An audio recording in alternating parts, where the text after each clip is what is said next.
जहाँ पे हमारा भीड़ भाड़ भी होती है और क्लोज्ड एनवायरनमेंट्स होती है, वहाँ पे हमें थोड़ा ध्यान रखना पड़ेगा। वहाँ पे मास्क पहनना ज़रूरी है। जिन जो लगवाना चाहते हैं वो लगवाए, और जो नहीं लगवाना चाहते अपने बच्चों को, कि वो वेट एंड वॉच पॉलिसी कर सकते हैं कि अगर सिवियर वेरिएंट्स बच्चों में अगर कुछ आता है तो उस टाइम पे उस वेरिएंट के अगेंस्ट जो भी वैक्सीन निकलेंगे वो वैक्सीन दिलवाए तो बेटर है। ਪੂਰੇ ਦੇਸ਼ ਭਰ ਦੇ ਵਿੱਚ ਕਰੋਨਾ ਦੇ ਮਾਮਲੇ ਹੈ ਉਹ ਵੱਧ ਰਹੇ ਹਨ। ਹਾਲਾਂਕਿ ਫਿਲਹਾਲ ਜਿਹੜੀ ਅਲਾਰਮਿੰਗ ਸਿਚੁਏਸ਼ਨ ਨਹੀਂ ਹੈ, ਪਰ ਫਿਰ ਵੀ ਪ੍ਰੀਕਾਸ਼ਨਰੀ ਤੌਰ ਤੇ ਸਰਕਾਰਾਂ ਤੇ ਖਾਸ ਕਰ ਚੰਡੀਗੜ੍ਹ ਐਡਮਿਨਿਸਟ੍ਰੇਸ਼ਨ ਦੀ ਗੱਲ ਕੀਤੀ ਜਾਵੇ ਤੇ ਮਾਸਕ ਜ਼ਰੂਰੀ ਕਰ ਦਿੱਤਾ ਗਿਆ ਹੈ, ਜੁਰਮਾਨਾ ਵੀ ਲਗਾਇਆ ਗਿਆ ਹੈ। ਅੱਜ ਪ੍ਰਧਾਨ ਮੰਤਰੀ ਨਰਿੰਦਰ ਮੋਦੀ ਵੱਲੋਂ ਵੀ ਸੂਬਿਆਂ ਦੇ ਮੁੱਖ ਮੰਤਰੀ ਦੇ ਨਾਲ ਮੀਟਿੰਗ ਕੀਤੀ ਗਈ ਤੇ ਦੱਸਿਆ ਗਿਆ ਤੇ ਪੁੱਛਿਆ ਵੀ ਗਿਆ ਕਿ ਕੋਵਿਡ ਦੀ ਸਿਚੁਏਸ਼ਨਸ ਕੀ ਹੈ ਉਹਨਾਂ ਦੇ ਸੂਬਿਆਂ ਦੇ ਵਿੱਚ। ਤੇ ਸਾਡੇ ਨਾਲ ਮੌਜੂਦ ਨੇ ਪੀਜੀਆਈ ਦੇ ਡਾਕਟਰ ਪੀਵੀਐਮ ਲక్ష్ਮੀ ਜੀ। ਮੈਮ ਤੋਂ ਜਾਣਦੇ ਹਾਂ ਮੈਮ ਫਿਲਹਾਲ ਜਿਹੜੇ ਹਾਲਾਤ ਨੇ उत्तर भारत ਦੇ ਵਿੱਚ ਖਾਸ ਕਰ पंजाब हरियाणा या चंडीगढ़ ਦੀ ਗੱਲ ਕੀਤੀ ਜਾਵੇ ਕਿੱਦਾਂ ਦੇ ਹਾਲਾਤ ਨਜ਼ਰ ਆ ਰਹੇ हैं? अभी थोड़ी सी केसेस बढ़ रहे हैं कि स्पेशली सेलेक्टेड डिस्ट्रिक्ट्स में बढ़ रहे हैं। दिल्ली में थोड़ा बढ़ा, फिर कम हुआ, थोड़ी बढ़ रही है, कि थोड़ा फ्लक्चुएटिंग है। और वैसे इतना ज़्यादा कि हर जगह पे नहीं बढ़ा, बट पॉकेट्स में थोड़ी थोड़ी कुछ डिस्ट्रिक्ट्स में या कुछ इलाकों में थोड़ी सी इंक्रीज़ हुआ है। ਜੇਕਰ ਗੱਲ ਕੀਤੀ ਜਾਵੇ ਚੰਡੀਗੜ੍ਹ ਦੇ ਵਿੱਚ ਤਾਂ ਮਾਸਕ ਕੰਪਲਸਰੀ ਹੈ, ਬਾਕੀ ਸੂਬਿਆਂ ਵਿੱਚ ਕੰਪਲਸਰੀ ਕੀਤਾ ਹੈ, ਲੇਕਿਨ ਕੰਪਲਸ਼ਨ ਇੰਨੀ ਨਹੀਂ ਲਾਈ ਹੈ ਕਿ ਕੋਈ ਜੁਰਮਾਨਾ ਕਟੇਗਾ। ਤੇ ਕਿੰਨੀ ਕੀ ਜ਼ਰੂਰਤ ਹੈ, ਕਿਉਂਕਿ ਗਰਮੀਆਂ ਦੇ ਵਿੱਚ ਮਾਸਕ ਪਾਣਾ ਡਿਫਿਕਲਟ ਹੋ ਜਾਂਦਾ ਹੈ। और अगर क्लोज स्पेसेस में या भीड़ भाड़ वाली जगह पे होते हैं तो मास्क पहनना ज़रूरी है, क्योंकि ये अगर हम इन्फेक्टेड हो तो हम दूसरों को नहीं देंगे, अगर हम या दूसरों से हम इन्फेक्शन नहीं लेंगे, वो दोनों तरफ से कि वो इम्पॉर्टेंट है।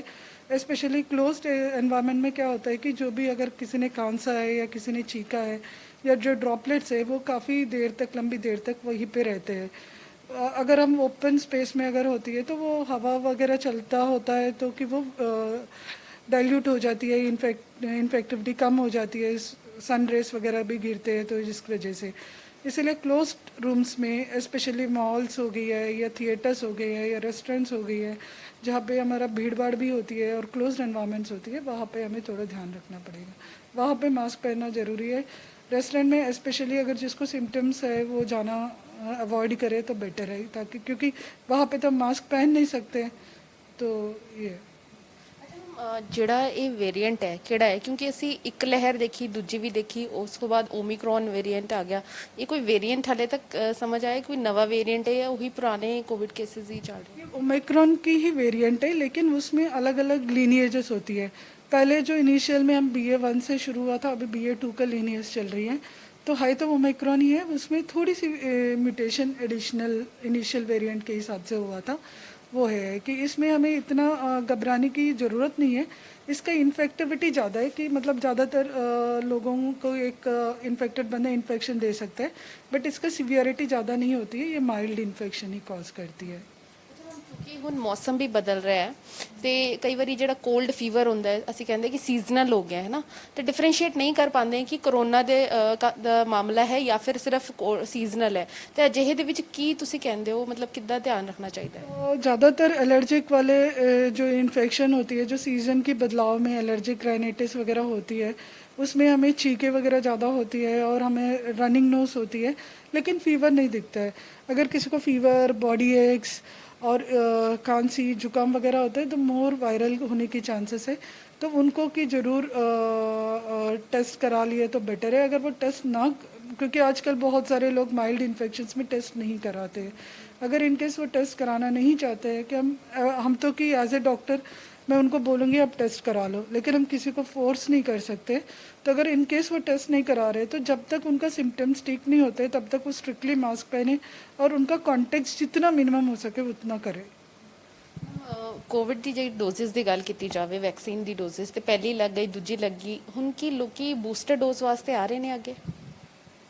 अभी बूस्टर डोज को तो कि मतलब धीरे धीरे लोग ले रहे हैं, कि प्लस हमारे बहुत सारे लोगों को इन्फेक्शन हो चुका है तो कि उनको 3 महीने के बाद ही लेना पड़ेगा।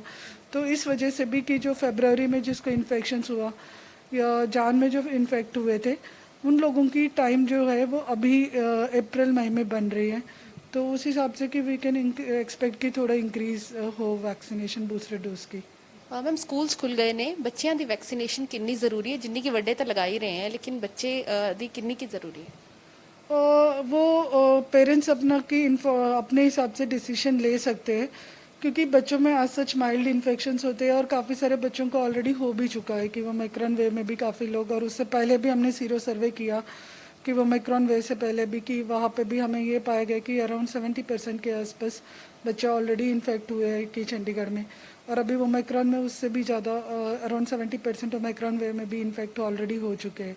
और बच्चों में सारे तीनों वेव्स में हम जो देख के वो बहुत ही माइल्ड इन्फेक्शंस थे। तो मैं ये कहूँगी कि ये मेरे हिसाब से, कि आई एम नॉट सेइंग कि ये सबको ये है, कि मेरे ओपिनियन में कि इसको we can leave it to the parents. जो लगवाना चाहते हैं वो लगवाए, और जो नहीं लगवाना चाहते अपने बच्चों को, कि वो वेट एंड वॉच पॉलिसी कर सकते हैं, कि अगर सिवियर वेरिएंट्स बच्चों में अगर कुछ आता है तो उस टाइम पे उस वेरिएंट के अगेंस्ट जो भी वैक्सीन निकलेंगे वो वैक्सीन दिलवाए तो बेटर है। ਦੁਨੀਆ ਭਰ ਦੇ ਵਿੱਚ ਜਿੱਦਾਂ ਦੇ ਹਾਲਾਤ ਹੁਣ ਕੋਵਿਡ ਦੇ ਬਣੇ ਹੋਏ ਨੇ, ਕੀ ਸਾਨੂੰ ਡਰਨ ਦੀ ਲੋੜ ਹੈਗੀ ਹੈ ਜਾਂ ਫਿਰ ਸਾਡੇ ਕੋਲ ਪੂਰੇ ਇੰਤਜ਼ਾਮ ਹੈਗੇ? अभी तो कि इतना डरने के लिए कोई लोड नहीं है, क्योंकि जो करंट वेरिएंट्स है वो काफ़ी माइल्ड है, और दूसरा हमारा वैक्सीनेशन भी धीरे धीरे पूरा वर्ल्ड वाइड इंक्रीज़ हो रही है। लेकिन हमें ये ध्यान देना बहुत ज़रूरी है कि वर्ल्ड में अभी भी कुछ इलाके हैं जहाँ पे लोगों को एक सिंगल डोज भी नहीं मिला है, कि कुछ देशों में जो पुअर कंट्रीज है वहाँ पे। तो हमें ये ध्यान देनी है कि पूरा वर्ल्ड में जो कंट्रीज़ के पास जिसकी वैक्सीन है, वो इसके लिए हमें कोशिश करनी है कि सभी को वर्ल्ड में एटलीस्ट सारे लोगों को कम से कम 2 डोसेस की वैक्सीन तो मिलनी चाहिए। जब तक पूरा वर्ल्ड में सारे लोगों को कम से कम 2 डोसेस ऑफ वैक्सीन से हम प्रोटेक्ट नहीं करते, तो नया वेरिएंट्स आने की चांसेस उन देशों में जहाँ पे वैक्सीनेशन नहीं हुआ वहाँ पे होने की चांसेस होते हैं। ਇਹ ਜਿਹੜਾ ਨਵਾਂ ਵੇਰੀਐਂਟ ਤੁਸੀਂ ਕਹਿ ਰਹੇ ਹੋ, ਕੀ ਇਹ ਸਾਨੂੰ ਵੈਂਟੀਲੇਟਰ ਤੇ ਲੈ ਕੇ ਆ ਰਿਹਾ? ਕੋਈ ਪੇਸ਼ੈਂट्स आ रहे हैं? अभी हमारे पास ऑक्सीजन रिक्वायरिंग पेशेंट्स बहुत ही कम है, कि ऑक्सीजन रिक्वायरिंग पेशेंट आज के दिन पे हमारा पूरा पीजीआई में एक पेशेंट है, लेकिन उनका सर्वेलेंस में रिपोर्ट आएगी तो पता लगेगा कि, क्योंकि जब ओमिक्रॉन भी होती है तो उसके साथ दूसरे वेरिएंट कम होते हैं, बट एक आधा वेरिएंट फिर भी वो सर्कुलेशन में हो सकता है। कि जो सीवियर केसेस का हमारा अभी गवर्नमेंट ने भी ये किया है कि स्ट्रेंथन करने के लिए जो सीवियर केसेस है उनको ज़रूर उनकी सैंपल जीनोमिक सर्वेलेंस के लिए जाने चाहिए, एंड वो हमें उनमें देखना चाहिए कि कौन सी वेरिएंट्स है जो सीवियर केस कॉज कर रहे हैं, और कितने % लोगों में ये सीवियर केसेस में ये वेरिएंट देखा जा रहा है। उस हिसाब से हमें कि मोर इन्फॉर्मेशन आएगा। ਗੱਲਬਾਤ ਕਰਨ ਦੇ ਲਈ ਤਾਂ ਬਿਲਕੁਲ ਮਾਮਲੇ ਜ਼ਰੂਰ ਵੱਧ ਰਹੇ ਹਨ, ਲੇਕਿਨ ਫਿਲਹਾਲ ਡਰਨ ਦੀ ਲੋੜ ਨਹੀਂ ਹੈ। ਸਿਰਫ ਜਿਹੜੇ ਪ੍ਰੀਕਾਸ਼ਨਰੀ ਮੈਜਰਸ ਹੈ, ਚਾਹੇ ਉਹ ਮਾਸਕ ਹੋਵੇ ਜਾਂ ਫਿਰ ਥੋੜੀ ਬਹੁਤੀ ਸੋਸ਼ਲ ਡਿਸਟੈਂਸਿੰਗ, ਖਾਸ ਕਰ ਪਬਲਿਕ ਪਲੇਸਿਸ ਤੱਕ, ਉਹ ਜ਼ਰੂਰੀ ਹੈ। ਕੈਮਰਾ ਪਰਸਨ ਅਜੇ ਸਿੰਘ ਰਾਣਾ ਦੇ ਨਾਲ ਪੂਜਾ ਵਰਮਾ, ਪੰਜਾਬ ਟੁਡੇ।